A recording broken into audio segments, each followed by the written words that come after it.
ಪ್ರೀತಿಯ ವೀಕ್ಷಕರಿಗೆ ಶಂಕರಾನಂದ ಟಿವಿಗೆ ಸ್ವಾಗತ ಸುಸ್ವಾಗತ. ಇವತ್ತಿನ ವಿಡಿಯೋನಲ್ಲಿ ಗುರುಬಲ 2026 ಗುರು ಸ್ಥಾನದ ಪರಿವರ್ತನೆಯಿಂದಾಗಿ ಸಿಗ್ತಾ ಇರತಕ್ಕಂತಹ ಫಲಾನುಫಲಗಳೇನು ಅನ್ನುವಂತಹ ಮಾಹಿತಿಯನ್ನ ತಿಳ್ಕೊಳ್ಳೋಣ. ಅದಕ್ಕಿಂತ ಮುಂಚಿತವಾಗಿ ಯಾರಾದ್ರೂ ಶಂಕರಾನಂದ ಟಿವಿ ಯೂಟ್ಯೂಬ್ ವಾಹಿನಿಯನ್ನ ಸಬ್ಸ್ಕ್ರೈಬ್ ಮಾಡ್ಕೊಂಡಿಲ್ಲ ಅಂದ್ರೆ ಸಬ್ಸ್ಕ್ರೈಬ್ ಮಾಡ್ಕೊಳ್ಳಿ. ಅದೇ ರೀತಿಯಾಗಿ ಇನ್ಸ್ಟಾಗ್ರಾಮ್ ಪೇಜ್, ಫೇಸ್ಬುಕ್ ಪೇಜ್ ಅನ್ನ ಫಾಲೋ ಮಾಡ್ತಾ ಇಲ್ಲ ಅಂದ್ರೆ ಫಾಲೋ ಮಾಡಿ. ಅದರಿಂದ ನೆಕ್ಸ್ಟ್ ಅಪ್ಲೋಡ್ ಮಾಡುವಂತಹ ವಿಡಿಯೋಗಳು ನಿಮಗೆ ನೋಟಿಫಿಕೇಶನ್ ಮುಖಾಂತರ ಬಂದು ತಲುಪತ್ತೆ. ಹೊಸ ಹೊಸ ಮಾಹಿತಿಗಳನ್ನ ತಿಳ್ಕೊಳ್ಳೋದಕ್ಕೆ ಸಾಧ್ಯವಾಗುತ್ತೆ. ಕಷ್ಟಪಟ್ಟು ಒಂದ್ ಸೈಟ್ ಅನ್ನ ಕೊಂಡ್ಕೊಂಡಿದ್ದಾಯ್ತು. ಈಗ ಆ ಜಾಗದಲ್ಲಿ ಮನೆ ಕಟ್ಟಿಸ್ಬೇಕು. ಪಾಯ ಯಾರ ಕಡೆಯಿಂದ ಹಾಕಿಸ್ಬೇಕು, ಬೇಕಾದ ಕಲ್ಲುಗಳಾಗಿರ್ಲಿ, ಕಬ್ಬಣ ಆಗಿರ್ಲಿ, ಮರಳು, ಜಲ್ಲಿಕಲ್ಲು, ಅದೇ ರೀತಿಯಾಗಿ ಮನೆಗೆ ಬೇಕಾಗಿರುವಂತಹ ಇಟ್ಟಿಗೆ, ಸಿಮೆಂಟು ಎಲ್ಲಿಂದನಪ್ಪ ತರಿಸ್ಬೇಕು, ಯಾರ ಕಡೆಯಿಂದ ಕೊಂಡ್ಕೊಳ್ಬೇಕು ಅಂತ ಯೋಚನೆ ಮಾಡ್ತಾ ಇದ್ದೀರಾ? ಇದರೆಲ್ಲದರ ಜೊತೆಗೆ ವಾಸ್ತು ಅನ್ನುವಂಥದ್ದು ಮನೆಗೆ ಬಹಳ ಮುಖ್ಯ. ಯಾರ ಕಡೆಯಿಂದ ನಾವು ವಾಸ್ತುವನ್ನು ತೋರಿಸ್ಬೇಕು ಅಂತಾನು ಯೋಚನೆ ಮಾಡ್ತಾ ಇದ್ದೀರಲ್ವಾ? ನೀವು ಯೋಚನೆ ಮಾಡೋದೇ ಬೇಡ. ಪಾಯ ಹಾಕೋದ್ರಿಂದ ಹಿಡಿದು ಮನೆಗೆ ಯಾವ ರೀತಿಯಾಗಿ ವಾಸ್ತು ಇರಬೇಕು ಅಂತ, ಜೊತೆಗೆ ಆ ಮನೆಗೆ ತಕ್ಕ ಹಾಗೆ ಯಾವ ಬಣ್ಣವನ್ನ ಹಾಕಬೇಕು, ನೆಲಕ್ಕೆ ಯಾವ ಕಲ್ಲು ಹಾಕಬೇಕು, ಗೋಡೆಗೆ ಯಾವ ಬಣ್ಣ ಬಳಿಬೇಕು, ಯಾವ ಕಬ್ಬಣ ಉಪಯೋಗಿಸ್ಬೇಕು ಅಂತೆಲ್ಲ ವಿಶೇಷವಾದ ಮಾಹಿತಿಗಳನ್ನ ಪಾಯದಿಂದ ಹಿಡಿದು ಗೃಹ ಪ್ರವೇಶದವರೆಗೂ ನಿಮಗೆ ಬೇಕಾದಂತಹ ಎಲ್ಲಾ ಸವಲತ್ತುಗಳನ್ನ ಒಂದೇ ಸೂರಿನಡಿ ಕೊಡ್ತಾ ಇದ್ದಾರೆ. ಅತ್ಯಂತ ಕಡಿಮೆ ದರದಲ್ಲಿ ಉನ್ನತ ಗುಣಮಟ್ಟ ಇರತಕ್ಕಂತಹ ವಸ್ತುಗಳನ್ನ ಉಪಯೋಗಿಸಿ ನಿಮಗೆ ಅಂತಾನೆ ಮನೆಯನ್ನ ಕನ್ಸ್ಟ್ರಕ್ಷನ್ ಮಾಡಿಕೊಡ್ತಾ ಇದ್ದಾರೆ.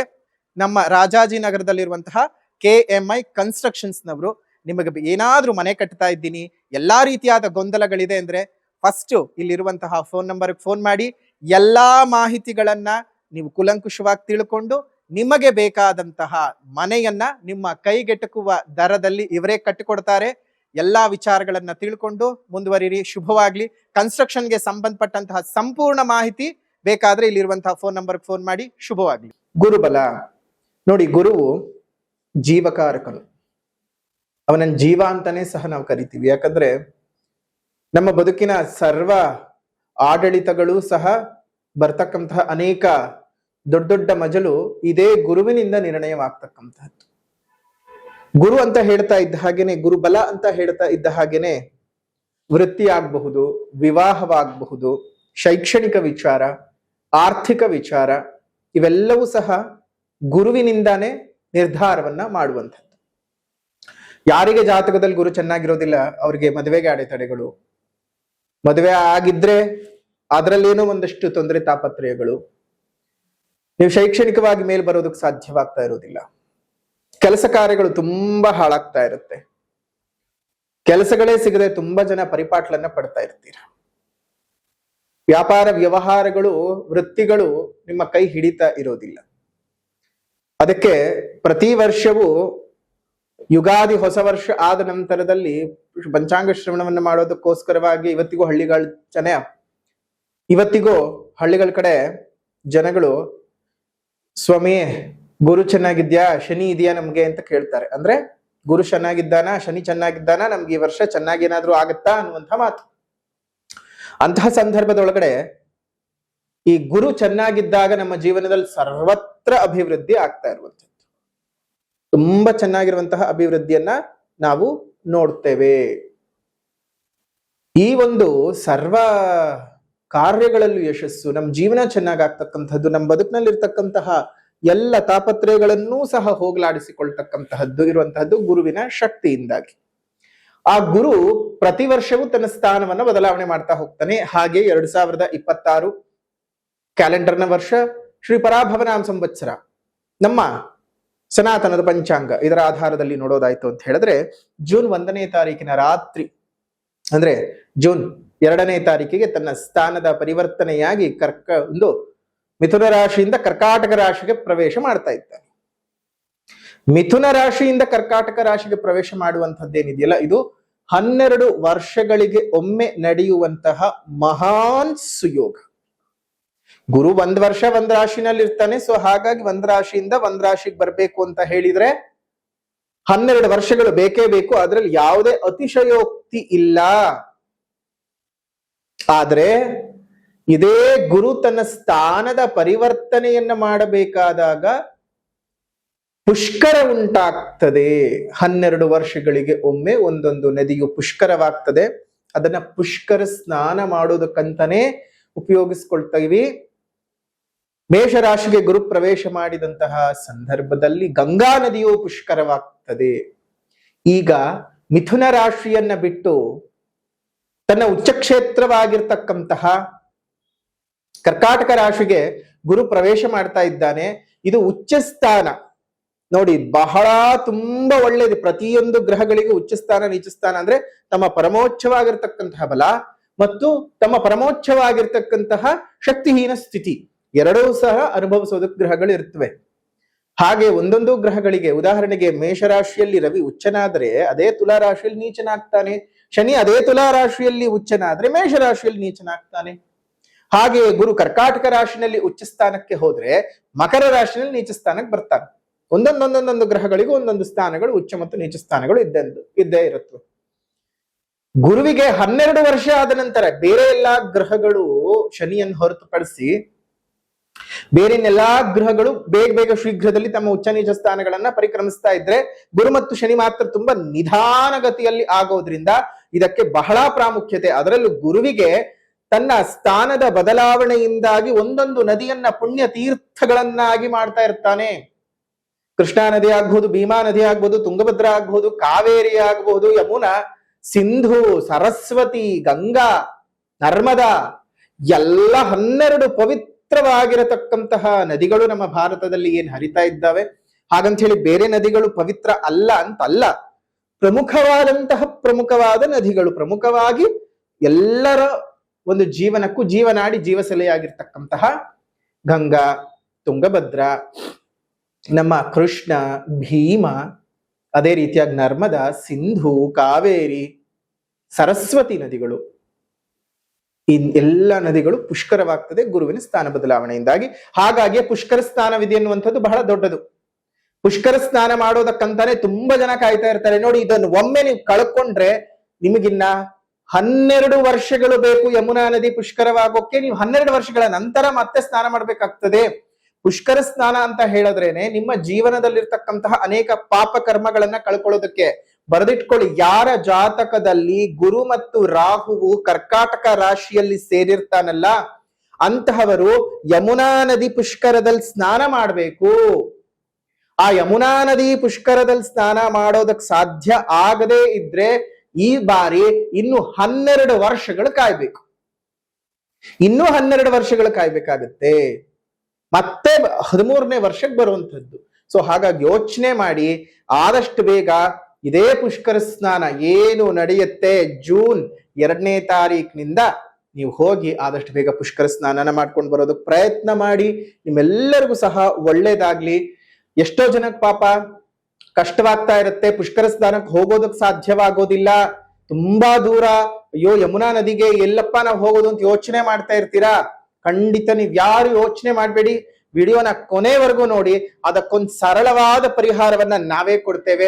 ಈಗ ಗುರುಬಲದ ವಿಚಾರಕ್ಕೆ ನಾವು ವಾಪಸ್ ಬರೋದಾಯ್ತು ಅಂತ ಹೇಳಿದ್ರೆ ನೋಡಿ, ಮೊದಲನೇದಾಗಿ ಎಲ್ಲಾ ಒಂದು ರಾಶಿಗಳನ್ನು ಲೆಕ್ಕಾಚಾರ ಮಾಡಿದಾಗ 12 ರಾಶಿಗಳಿಗೂ ಈ ವರ್ಷ ಕೆಲ ರಾಶಿಗಳು ಗುರುಬಲವನ್ನ ಕಳೆದುಕೊಳ್ತಾ ಇದ್ದೀರಿ, ಇನ್ನಷ್ಟು ಕೆಲವು ರಾಶಿಗಳು ಗುರುಬಲವನ್ನ ಪಡ್ಕೋತಾ ಇದ್ದೀರಾ. ಮಕರ ರಾಶಿನಲ್ಲಿ ಹುಟ್ಟಿರ್ತಕ್ಕಂಥವ್ರಿಗೆ ನೋಡಿ ಗುರುಬಲ 2026 ಯಾವ ರೀತಿಯಾಗಿದೆ ಅಂತ ನೋಡೋದಾಯ್ತು ಅಂತ ಹೇಳಿದ್ರೆ, ಗುರುವಿನ ಸಂಪೂರ್ಣವಾಗಿರತಕ್ಕಂತಹ ಅನುಗ್ರಹ ಸಪ್ತಮ ಸ್ಥಾನಕ್ಕೆ ಬಂದು ಉಚ್ಚಂಗತನಾಗಿ ನಿಮ್ಮ ರಾಶಿಯ ಮೇಲೆ 12 ವರ್ಷಗಳ ನಂತರ ಉಚ್ಚ ಗುರುವಿನ ದೃಷ್ಟಿ ಬೀಳ್ತಾ ಇದೆ. ಇದು ಮಹಾಯೋಗ ಭಾಗ್ಯ,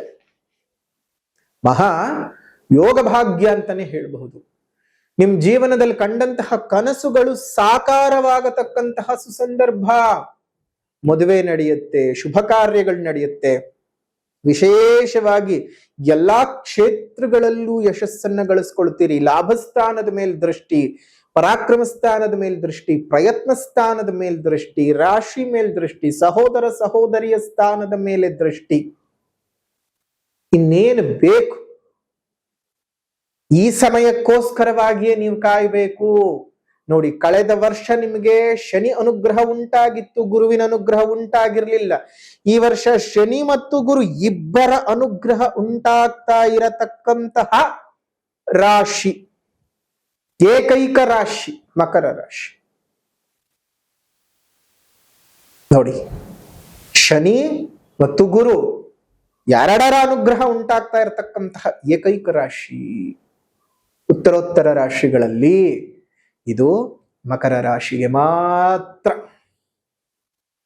ಅಂದ್ರೆ ಎಷ್ಟು ಚೆನ್ನಾಗಿದೆ ಅನ್ನೋದನ್ನ ನೀವೇ ಯೋಚನೆ ಮಾಡ್ಕೋಬೇಕು. ಯಾಕಂದ್ರೆ ಇವಾಗ ಏನಾಗ್ಬಿಡುತ್ತೆ, ಕಷ್ಟಗಳನ್ನೇ ಅನುಭವಿಸ್ಕೊಂಡು ಬಂದಿರ್ತೀರಿ, ದಿಢೀರ್ ಅಂತ ನಿಮ್ಗೆ ಒಳ್ಳೇದಾಗತ್ತಪ್ಪ ಅಂತ ಹೇಳಿದ ತಕ್ಷಣ ಅಷ್ಟು ಸುಲಭವಾಗಿ ಯಾರು ನಂಬೋಕ್ ಸಾಧ್ಯ ಆಗಲ್ಲ. ಅದು ಕಾಲನೇ ಉತ್ತರ ಕೊಡುತ್ತೆ, ಸಮಯನೇ ಉತ್ತರ ಕೊಡುತ್ತೆ. ಆ ಉತ್ತರಕ್ಕೋಸ್ಕರ ನೀವು ಕಾಯ್ಬೇಕು ಅಷ್ಟೇ. ನೀವ್ ಏನೇನು ಯೋಚನೆ ಮಾಡಕ್ ಹೋಗೋದ್ ಬೇಡ. ಕೆಲಸದ ಕ್ಷೇತ್ರದಲ್ಲಿ ತುಂಬಾ ಯಶಸ್ಸನ್ನು ಪಡ್ಕೊಳ್ತೀರಿ, ಪ್ರಮೋಷನ್ ಸಿಗೋದು ಸಾಧ್ಯತೆಗಳಿರ್ತವೆ, ಮತ್ ಬಡ್ತಿಗಳು ಬಡ್ತಿ ಪ್ರಮೋಷನ್ ಎರಡೂ ಒಂದೇ ಸಿಗತ್ವೆ. ಶುಭ ರೀತಿಯ ಟ್ರಾನ್ಸ್ಫರ್ಗಳಾಗ್ತದೆ, ಭತ್ಯೆ ಹೆಚ್ಚಳ ಉಂಟಾಗ್ತಕ್ಕಂಥದ್ದು, ನಿಮ್ಮ ಸಂಗಾತಿಯೊಟ್ಟಿಗಿನ ಸಂಬಂಧಗಳು ಸುಧಾರಣೆ ಕಾಣ್ತಕ್ಕಂತಹದ್ದು, ನಿಮ್ಮ ಪ್ರಯತ್ನಗಳಿಗೆ ಯಶಸ್ಸುಗಳು ಸಿಗತಕ್ಕಂತಹದ್ದು. ಅದರ ಜೊತೆಗೆ ಇನ್ನೇನು ಗಂಡ ಹೆಂಡತಿ ಬಹಳ ತುಂಬಾ ತಾಪತ್ರಯಗಳನ್ನ ಅನುಭವಿಸಿ ತುಂಬಾ ಕಿತ್ತಾಡ್ಕೊಂಡ್ ಬಿಟ್ಟಿದ್ರಿ, ಇನ್ನೇನ್ ಗಂಡ ಹೆಂಡತಿ ಸೇರೋದೇ ಇಲ್ಲ ಅನ್ನುವಂತಹ ಪರಿಸ್ಥಿತಿಗಳಿಗೆಲ್ಲ ಹೋಗ್ಬಿಟ್ಟಿತ್ತು, ಅದೆಲ್ಲವೂ ಸಹ ಸರಿ ಹೋಗುತ್ತೆ. ಈ ಎಲ್ಲಾ ವಿಚಾರಗಳೂ ಸಹ ನಿಮಗೆ ಅನುಕೂಲತೆಗಳು ಉಂಟಾಗ್ತದೆ. ಯೋಚನೆ ಮಾಡುವಂತಹ ಅವಶ್ಯಕತೆ ಇಲ್ಲ. ಶನಿನೂ ಇದ್ದಾನೆ, ಗುರುನು ಇದ್ದಾನೆ, ನಿಮಗೆ ಬೆಂಬಲವಾಗಿ ಗುರು ಶನಿ ಇಬ್ಬರು ಇದ್ದಾರೆ. ಹಾಗಾಗಿ ಈ ವರ್ಷ ನಿಮ್ಮದು ನಿಮ್ ಜನ್ಮ ಜಾತಕವನ್ನೊಮ್ಮೆ ತೋರಿಸ್ಕೊಳ್ಳಿ. ಜನ್ಮ ಜಾತಕದಲ್ಲಿ ಶುಭ ರೀತಿಯಾಗಿರ್ತಕ್ಕಂತಹ ದಶಾಭುಕ್ತಿಗಳು ನಡೀತಾ ಇದ್ರೆ ಯೋಚನೆ ಮಾಡುವಂತಹ ಅವಶ್ಯಕತೆ ಇಲ್ಲ, ತುಂಬಾ ಚೆನ್ನಾಗಿ ಆಗ್ತೀರಿ. ಜೊತೆಗೆ ಗುರು ಗೋಚಾರದಲ್ಲೇನೋ ಉತ್ತಮವಾದಂತಹ ಅನುಗ್ರಹ ಮಾಡ್ತಾ ಇದ್ದಾನೆ. ಅದೇ ರೀತಿಯಾಗಿ ನಿಮಗೆ ಜನ್ಮ ಜಾತಕದಲ್ಲಿ ಏನಾದ್ರೂ ಗುರುರಾಹುವಿನ ಚಾಂಡಾಲ ಯೋಗವಿದ್ರೆ ನಿಮಗೆ, ಅದರಲ್ಲೂ ಕರ್ಕಾಟಕ ರಾಶಿಯಲ್ಲಿ ಗುರು ಮತ್ತು ರಾಹು ಯಾರಿಗೆ ಸೇರಿದ್ದಾರೆ ಅಂತವರಿಗೆ ಯಮುನಾ ನದಿ ಸ್ನಾನ ಮಾಡ್ಬೇಕಾಗತ್ತೆ. ಪುಷ್ಕರ ಸ್ನಾನ ಅದು 12 ವರ್ಷಗಳಿಗೆ ಒಮ್ಮೆ ಮಾತ್ರ ಆಗ್ತಕ್ಕಂತಹದ್ದು. ಹಾಗಾಗಿ ಈ 12 ವರ್ಷಗಳಿಗೆ ಒಮ್ಮೆ ಯಮುನಾ ನದಿಯು ಪುಷ್ಕರವಾಗ್ತಾ ಇರೋದ್ರಿಂದ ಯಾರ್ಯಾರು ಗುರುಮಹಾಯಾಗಕ್ಕೆ ಬರ್ತಾ ಇದ್ದೀರಲ್ಲ ಅವರೆಲ್ಲರಿಗೂ ಸಹ ಉಚಿತವಾಗಿ ಯಮುನಾ ತೀರ್ಥವನ್ನ ಕೊಡ್ತಾ ಇದ್ದೇವೆ. ಆ ಯಮುನಾ ತೀರ್ಥವನ್ನ ತಗೊಂಡು ಹೋಗಿ ನೀವು ಜೂನ್ 15ನೇ ತಾರೀಕಿನ ಒಳಗಾಗಿ ನಿಮ್ಮ ಮನೆಯಲ್ಲಿ ಸ್ನಾನದ ನೀರಿಗೆ ಹಾಕೊಂಡು ಸ್ನಾನ ಮಾಡೋದ್ರಿಂದ ಅತ್ಯುತ್ತಮವಾದಂತಹ ಶುಭ ಫಲ ಉಂಟಾಗ್ತದೆ. ಗುರುಬಲ ಇದೆ ಅಂತ ಇದು ಮೆರೆಯೋಕ್ ಹೋಗೋದು ಬೇಡ. ಒಂದ್ಸಲ ನಿಮ್ ಜನ್ಮ ಜಾತಕನು ನೋಡ್ಕೊಳ್ಳಿ. ಅದ್ರಲ್ಲಿ ಗುರು ಏನಾದ್ರೂ 3ನೇ ಮನೆಯಲ್ಲಿ, 6ನೇ ಮನೆಯಲ್ಲಿ, 8ನೇ ಮನೆಯಲ್ಲಿ, 12ನೇ ಮನೆಯಲ್ಲಿ ಇತ್ತು ಅಂತ ಹೇಳಿದ್ರೆ ಜನ್ಮ ಜಾತಕದಲ್ಲಿ ಗುರುಬಲವಿಲ್ಲದ ರೀತಿನಲ್ಲಿ ಆಗ್ಬಿಡತ್ತೆ. ಹಾಗಾಗಿ ಗುರುಮಹಾಯಾಗನ್ ಮಾಡಿಸ್ಕೊಳ್ಳೋದು ಮರಿಬೇಡಿ, ಗುರುಮಹಾಯಾಗದಲ್ಲಿ ಪಾಲ್ಗೊಳ್ಳೋದು ಮರಿಬೇಡಿ. ಗುರುಮಹಾಯಾಗದ ವಿವರಗಳು ಈ ರೀತಿಯಾಗಿದೆ. 31ನೇ ತಾರೀಕು 5ನೇ ತಿಂಗಳು 2026 ಶುಭ ಪೌರ್ಣಮಿಯ ದಿವಸ. ಅದರಲ್ಲೂ ಅಧಿಕ ಮಾಸದಲ್ಲಿ ಬಂದಿರುವಂತಹ ಪೌರ್ಣಮಿ. ಅದಾದ ಮರು ದಿವಸವೇ ವಿಶೇಷವಾಗಿ ಗುರುವಿನ ಸ್ಥಾನ ಬದಲಾವಣೆ ಆಗ್ತಾ ಇದೆ. ಜೊತೆಗೆ ಯಮುನಾ ನದಿಯು ಪುಷ್ಕರವಾಗ್ತಾ ಇದೆ. ಹಾಗಾಗಿ ಯಮುನಾ ನದಿಯ ಪುಷ್ಕರ ಸ್ನಾನದ ಫಲ, ನಿಮ್ಮ ಗುರುವಿನ ಸ್ಥಾನ ಬದಲಾವಣೆಯಿಂದಾಗಿ ನಿಮ್ಮ ಜೀವನದಲ್ಲಿ ಆಗಬಹುದಾಗಿರ್ತಕ್ಕಂತಹ ಏರಿಳಿತಗಳ ಸಮಸ್ಯೆಗಳ ನಿವಾರಣೆಗಾಗಿ ಗುರು ಮಹಾಯಾಗವನ್ನ ಮಾಡ್ತಾ ಇದ್ದೇವೆ. ಕೇವಲ ಗೋಚಾರದಲ್ಲಿರ್ತಕ್ಕಂತಹ ಗುರುವಿನ ಸ್ಥಾನದ ಬದಲಾವಣೆಗೆ ಮಾತ್ರ ಅಲ್ಲ, ನಿಮ್ಮ ಜನ್ಮ ಜಾತಕದಲ್ಲಿರ್ತಕ್ಕಂತಹ ತೊಂದರೆ ತಾಪತ್ರಯಗಳ ನಿವಾರಣೆಗಾಗಿಯೂ ಸಹ ಈ ಒಂದು ಗುರು ಮಹಾಯಾಗ ಮಾಡ್ತಾ ಇರ್ತಕ್ಕಂಥದ್ದು. ಹಾಗಾಗಿ ಗುರು ಮಹಾಯಾಗದಲ್ಲಿ ಪಾಲ್ಗೊಳ್ಳೋದು ಮರಿಬೇಡಿ. ಆನ್ಲೈನ್ ಬುಕ್ಕಿಂಗ್ ಮಾಡ್ಕೊಂಡು ನೇರವಾಗಿ ಬನ್ನಿ. ಕೆಲವೊಬ್ರಿಗೆ ಬರೋಕ್ ಸಾಧ್ಯ ಆಗದೆ ಇದ್ರೆ ಪ್ರಸಾದವನ್ನ ನಿಮ್ಮ ಮನೆಗೆ ನಾವು ಕಳಿಸ್ಕೊಡ್ತೀವಿ. ಆನ್ಲೈನ್ ನಲ್ಲಿ ಯಾರು ಬುಕ್ ಮಾಡ್ಕೊಂಡಿರ್ತೀರ ಅವ್ರಿಗೆ ಆನ್ಲೈನ್ ನ ಮುಖಾಂತರವಾಗಿ ಅಂದ್ರೆ ಕೊರಿಯರ್ ಮುಖಾಂತರವಾಗಿಯೇ ನಾವು ಪ್ರಸಾದವನ್ನ ಕಳಿಸುವಂತಹ ವ್ಯವಸ್ಥೆಯನ್ನು ಮಾಡ್ತೇವೆ. ಯಾರು ನೇರವಾಗಿ ಅಲ್ಲಿ ಬರ್ತೀರೋ ಅಲ್ಲಿ ನೇರವಾಗಿ ಬಂದಂತ ಅಲ್ಲೇ ಬುಕ್ ಮಾಡ್ಕೊಂಡಂಥವ್ರಿಗೆ ಅಲ್ಲಿಯೇ ಪ್ರಸಾದದ ವ್ಯವಸ್ಥೆಯನ್ನ ನಾವು ಮಾಡ್ತೇವೆ. ಗುರು ಮಹಾಯಾಗದ ವಿಶೇಷವಾಗಿ ನಿಮ್ ಜೀವನದಲ್ಲಿ ಅಭಿವೃದ್ಧಿ ಆಗಬೇಕು ಅಂತ ಹೇಳಿ ಗುರುಕವಚವನ್ನ ಮತ್ತು ಅಕ್ಷತಾ ಪ್ರಸಾದವನ್ನ ಕೊಡ್ತೀವಿ. ಗುರುಕವಚವನ್ನ ದೇಹದಲ್ಲಿ ಧರಿಸ್ಕೊಳ್ಬೇಕು. ಅದೇ ರೀತಿಯಾಗಿ ಅಕ್ಷತ ಪ್ರಸಾದವನ್ನ ನೀವು 2 ಭಾಗಗಳನ್ನಾಗಿ ಮಾಡಿಕೊಂಡು ಒಂದು ಭಾಗವನ್ನ ನಿಮ್ಮ ದೇವರ ಮನೆಯಲ್ಲಿ ಇಟ್ಟಿರ್ಬೇಕು, ಇನ್ನೊಂದು ಭಾಗವನ್ನ ಸದಾ ನಿಮ್ಮ ಜೊತೆ ಇಟ್ಕೊಂಡಿರ್ಬೇಕು. ಇದರಿಂದ ಗುರುವಿನ ಸಂಪೂರ್ಣ ಅನುಗ್ರಹ ಪ್ರಾಪ್ತಿ ಉಂಟಾಗ್ತದೆ. ಇದರ ಶುಲ್ಕ 800 ರೂಪಾಯಿಗಳಿರುತ್ತೆ. ಬೇಕು ಅಂದವರು ಆನ್ಲೈನ್ ಮುಖಾಂತರವಾಗಿ ಬುಕ್ ಮಾಡ್ಕೊಳ್ಬಹುದು. ಸಾಧ್ಯವಿರುವಂತಹವರು ನೇರವಾಗಿ ಯಾಗದ ಸ್ಥಳಕ್ಕೆ ಬಂದು ನೀವು ಅಲ್ಲಿ ವಿಶೇಷವಾಗಿ ಪೂಜಾಗಳನ್ನ ಮಾಡಬಹುದು. ನಮ್ಮ ಜನಕ್ಕೆ ಇನ್ನೂ ಒಂದಷ್ಟು ಅನುಮಾನ ಇದೆ, ಗುರುಗಳೇ ಬುಕ್ ಮಾಡ್ಕೊಳ್ಳೋರು ಮಾತ್ರನೇ ಬರಬೇಕಾ ಅಂದ್ರೆ ಖಂಡಿತವಾಗಿಯೂ ಅಲ್ಲ. ಯಾರು ಬೇಕಾದ್ರೂ ಇದಕ್ಕೆ ಬಂದು ವಾಲಂಟಿಯರ್ ಆಗಿ ಸೇವೆ ಮಾಡಕ್ ಬರ್ತೀವಿ ಎಂದವರು ಸಹ ಆರಾಮವಾಗಿ ಬಂದು ನಿಮ್ ಕೈಲಾದ ಭಗವಂತನ ಸೇವೆ ಮಾಡಿ ಹೋಗಿ. ಖಂಡಿತ ನಿಮಗೂ ಒಳ್ಳೇದಾಗ್ಲಿ ಅಂತ ನಾವು ಹರಸಿ ಹಾರೈಸ್ತೀವಿ. ಭಗವಂತನ ಕೃಪೆ ಉಂಟಾಗ್ತದೆ. ಇನ್ನು 12 ವರ್ಷಗಳ ನಂತರ ಯಮುನಾ ನದಿಯು ಪುಷ್ಕರವಾಗ್ತಾ ಇರೋದ್ರಿಂದ ಈ ಯಾಗಕ್ಕೆ ಯಾರೆಲ್ಲ ಬರ್ತೀರಾ ಅವರಿಗೆ ಯಮುನಾ ನದಿ ತೀರ್ಥವನ್ನ ನಾವು ಕೊಡ್ತಾ ಇದ್ದೇವೆ. ಯಮುನಾ ನದಿ ತೀರ್ಥವನ್ನ ಕೊಡೋದ್ರಿಂದಾಗಿ ಯಮುನಾ ನದಿ ಪುಷ್ಕರವಾಗುತ್ತೆ. ಆ ಪುಷ್ಕರ ತೀರ್ಥವನ್ನ ನೀವು ನಿಮ್ಮ ಮನೆಯಲ್ಲಿ ಸ್ನಾನ ಮಾಡುವ ನೀರಿಗೆ ಹಾಕೊಂಡು ಸ್ನಾನ ಮಾಡೋದ್ರಿಂದ ಆ ಯಮುನಾ ನದಿಗೆ ಹೋಗಿ ಸ್ನಾನ ಮಾಡಿದ ಒಂದು ವಿಶೇಷವಾದ ಅನುಗ್ರಹ ಪ್ರಾಪ್ತಿಯಾಗತ್ತೆ.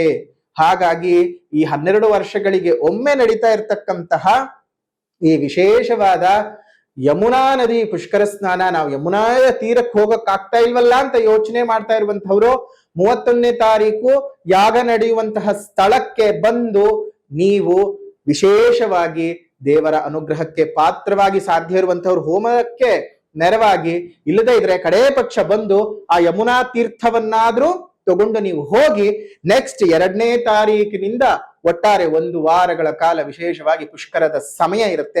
ಆ ಸಮಯದಲ್ಲಿ ನೀವು ಸ್ನಾನದ ನೀರಿಗೆ ಆ ಯಮುನಾ ತೀರ್ಥವನ್ನು ಹಾಕೊಂಡು ಸ್ನಾನ ಮಾಡೋದ್ರಿಂದ ನಿಮ್ಮೆಲ್ಲರಿಗೂ ಸಹ ಒಳ್ಳೇದಾಗ್ತದೆ.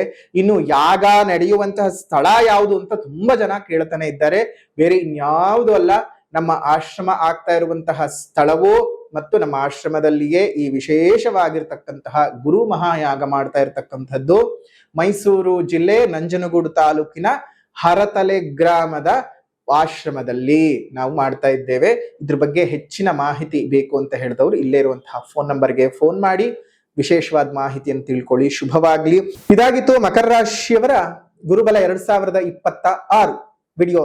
ಇಷ್ಟ ಆಗಿದ್ರೆ ಲೈಕ್ ಮಾಡಿ, ಶೇರ್ ಮಾಡಿ, ಕಮೆಂಟ್ ಮಾಡಿ. ಮತ್ತೊಂದು ವಿಡಿಯೋನಲ್ಲಿ ಭೇಟಿ ಮಾಡೋಣ. ಅಲ್ಲಿವರೆಗೂ ನಮಸ್ಕಾರ.